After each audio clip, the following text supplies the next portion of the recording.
From the CyberHub bunker and studio, you're tuning in to the CyberHub Podcast. And now for your host and CISO, James Azar. What is up, party people? How is it going? Happy Wednesday. It's Hump Day, January 19th, 2022. We have got a show for you today, an epic one of epic proportions. Yes, a lot of things are going on in the world of cybersecurity. A lot of it impacts practitioners, sometimes indirectly, but very, very directly. So I hope you're ready, strapped in, get tuned. We're live on Facebook, LinkedIn, YouTube, Twitter, and Twitch. Good morning to everyone. Let's get to some of my awesome shout outs to the awesome people tuning in this morning. Mr. Alan Alford, one of my favorite people. Good morning to you. Gerald, thank you so much for the compliment, brother. Good to see you here. Good morning to Chandler and Chris. Good morning to Mr. Bob Henderson. Good morning to Taylor, David, and Scott. Good morning to you as well. Tadius, good morning. Marcia, and it is a bunker. Yes, Alan, it's a bunker, man. It's a bunker. So it is. It's awesome. It's amazing. It's magnificent. Before we get started on today's show, I gotta share with you my traditional cup of awesome, magnificent, amazing espresso. Whatever you're drinking this morning, let's have a cup of coffee. Let's go over what's going on in the world of cybersecurity today. There's a lot going on.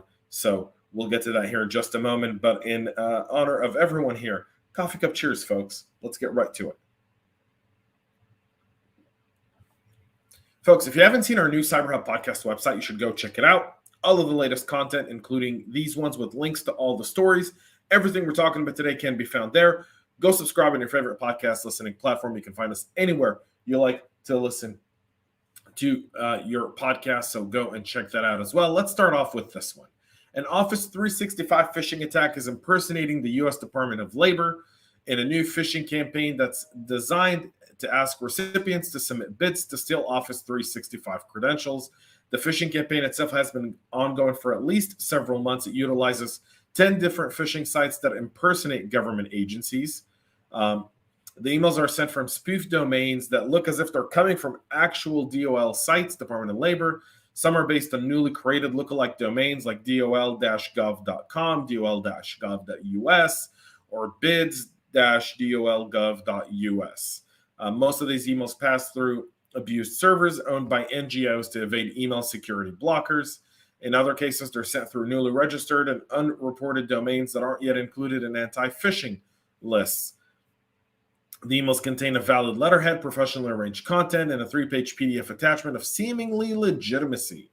However, the PDF contains a bid button, which, when it clicks, takes the victim to a bunch of phishing sites and a bunch of different landing pages that then ask for credentials. So username, passwords, they harvest credentials in order to gain access to it.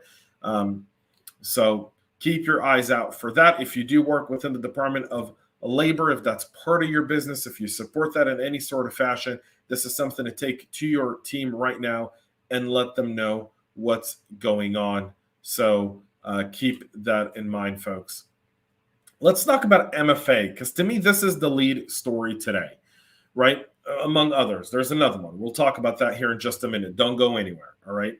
A vulnerability in the box implementation of MFA allowed attackers to take over a bunch of different accounts without even having to get access to a victim's phone, according to Varonis. Because the vulnerability, which technically was addressed in November of last year, an attacker only needed stolen credentials to access an organization's box account and steal sensitive data, provided that the account had an SMS-based MFA-enabled authentication. Now, I will preview by saying the following. Just last week, a few months ago, I had Roger Grimes on. Roger Grimes. Guys are in like 13 books, all right? He's unbelievable. One of his books, Hacking MFA. We did an entire webinar on it. You can see it on our YouTube channel. It's actually one of the latest videos we posted. You can go and check it out. We talk about hacking MFA and SMS. We talk about the secure way and how to properly deploy MFA right here, box.com. Box. Folks, this isn't a retail site. This is box.com. A lot of organizations implement Box to share documents across their organization, across vendors. A lot of those documents could be very classified. This could have far-reaching impact if people are using SMS MFA, and if they are using SMS MFA and you're the CISO, we need to have a discussion about implementation. We really do. Go check out the webinar with Roger Grimes. You don't want to miss it. Box, which claims that close to 100,000 companies use a platform, allows users without single sign-on to further secure their account with an authentication application or SMS for multi-factor, which is fairly standard, right? Box isn't doing anything there. The only problem, though, is that their SMS, there's a failure in deployment of the SMS verification. So when a user adds the authentication app, Box assigns a factor ID at login, and that essentially connects to there. But on SMS, they've actually abandoned that, and they initiate a TOTP-based MFA instead, which means that an attacker doesn't even need it. They can just put in pretty much any 6-digit they want and gain access to that specific account. So make sure if you are using Box and you have Box in your environment at the moment, and you have anyone that's using SMS, please switch them to MFA based on an application, whether it be Google, Microsoft, whatever. Ton of MFA apps out there. Please, please, please use those instead. Fin8 is back with a new White Rabbit ransomware. According to new research, a new ransomware family called White Rabbit appeared in the wild recently. And according to research, it could be a side operation of the Fin8 hacking group. Fin8 is a financially motivated actor. They typically target financial organizations that deploy point-of-sale malware, typically to steal credit card information. The first public mention of the White Rabbit ransomware was in a tweet by ransomware expert Michael Gillespie. I'm sorry. I hope I said Michael's name correct. In a report by Trend Micro, researchers analyzed a sample of the White Rabbit ransomware obtained during an attack on a U.S. bank in December of last year. The ransom executable is a small payload weighing in at least at 100 kilobyte file, requires a password to be entered on a command line execution to decrypt the malicious payload. The password to execute the malicious payload has been used previously by other ransom operations, including Egregor, Megacortex, and SamSam. Once executed with the correct password, the ransomware will scan all folders on the device and encrypt targeted files, create ransom notes for each file it encrypts. While encrypting a device, removable and network drives are also targeted, with Windows system folders excluded from encryption to prevent rendering the OS unusable. The ransom note informs the victim that their files have been exfilled and threaten to publish and or sell the stolen data if their demands are not met. So you see a lot of that as well. It is linked to Fin8, so keep that in mind. New ransomware family coming through. These are going to happen all the time, part of business, but talk to your EDR, XDR providers, your MSSPs, or even your SOC team if it's internalized. Have the conversation around how do you contain these measures, including deploy cross-layer detection and response solutions. Make sure your ransomware playbook is up to date, and identify gaps, evaluate performance, make sure your backups are tested and offline and ready to go. A lot of people will have their backups as part of their IT stack, and they get across and then they encrypt your backups, and at that point, you're totally out of luck. We'll move to another story here, folks, and like I said, it's a loaded show today. So Ukraine attacks are involved the exploitation of Log4j and October CMS vulnerabilities.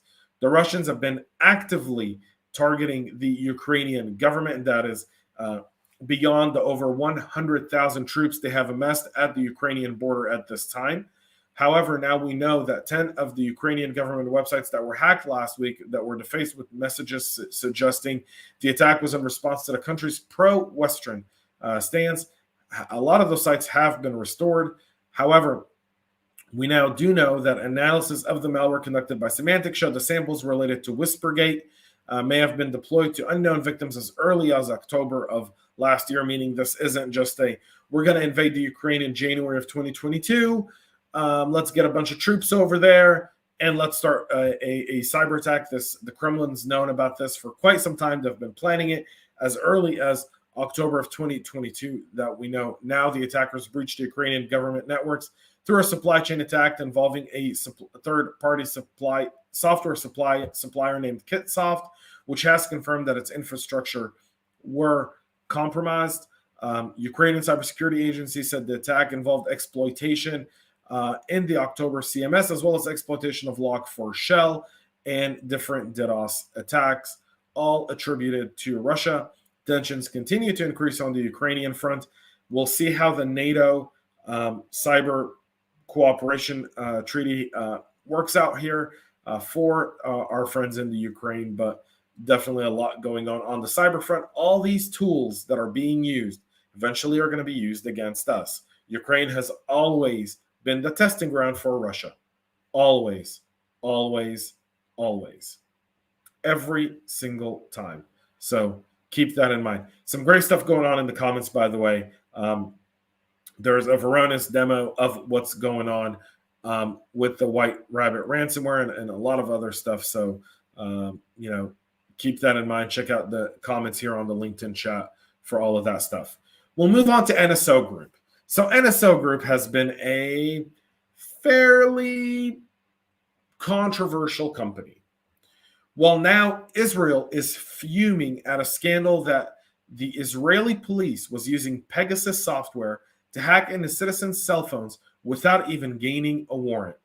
This was published by the Hebrew business newspaper Calculist, which said that in 2020, police used the NSO spyware Pegasus to surveil leaders of protest against then Prime Minister Netanyahu.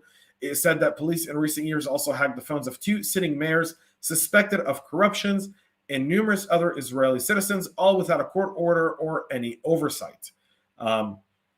Tuesday evening, yesterday, Channel 12 News also reported that police used tech tools by a second Israeli company, Celebrite, to hack into people's phones. At least one protester active in the movement to oust Netanyahu found Celebrite spyware on their phone as well. The comptroller's office noted that privacy concerns of using such means, as well as the danger of people's private data falling into the hands of third party. The state comptroller has now opened an investigation. Let me tell you something. My wife's from Israel. I've got a lot of friends in Israel. This thing is like everywhere I look, people are just furious at the fact that this was used without any warrants against its own citizens. There's a bunch of stuff going on. The police have denied the allegations, saying they operate within the law, but they didn't say that they're not using the software, by the way. They also don't have any court orders. I was working in this little peace thing last night, texting with a few friends of mine that are lawyers and some government officials within Israel, asking, do we have court orders for this stuff? Do they have court orders to use Pegasus? And they did not. In fact, Pegasus is not supposed to be used within Israel. In fact, the Israeli police violated Israeli law with the use of Pegasus. There's a lot more on this coming through, folks. A lot more of this coming through with how people are using cyber tech against their own citizens. We'll see more of this, but NSO now in hot water, also in Israel, which is its host country, which cannot be a good thing. And finally, you know those awesome QR codes to keep us all safe and secure when we're at a restaurant, when we're trying to pay for something? If you thought that cyber criminals wouldn't take advantage of it, you're in the wrong. This is something great. This is an awesome story to share with your team. This doesn't directly affect our business per se, but this does affect our teams, our employees, our coworkers, our corporate culture.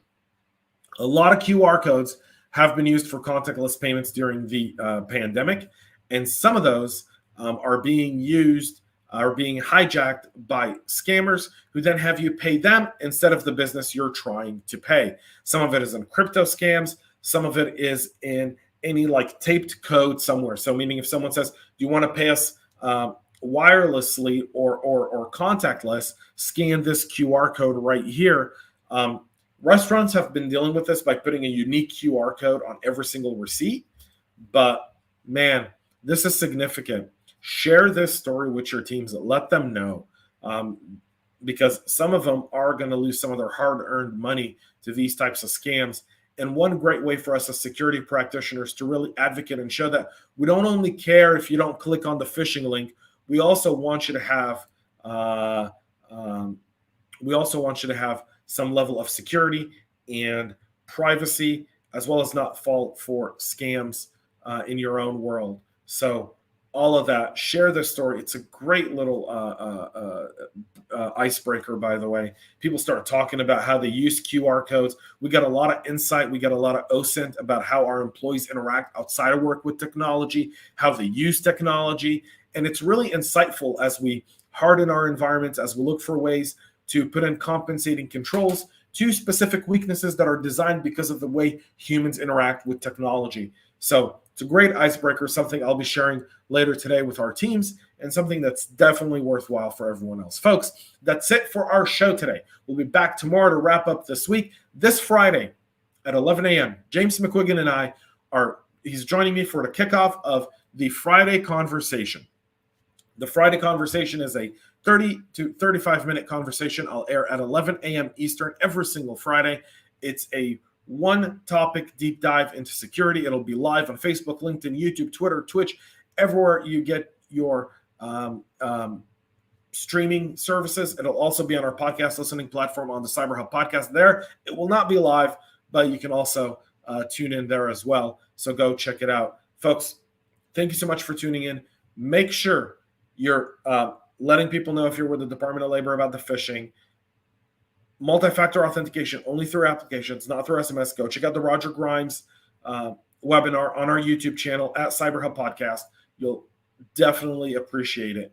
It's really, really good. We actually do a demo of how we bypass multi-factor authentication and so much more. All right.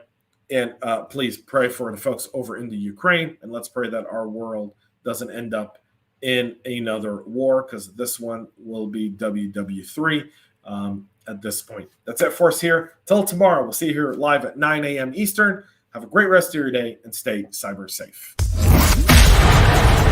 We love feedback, so make sure to connect with us on social media and subscribe to our podcast on your favorite podcast listening platform.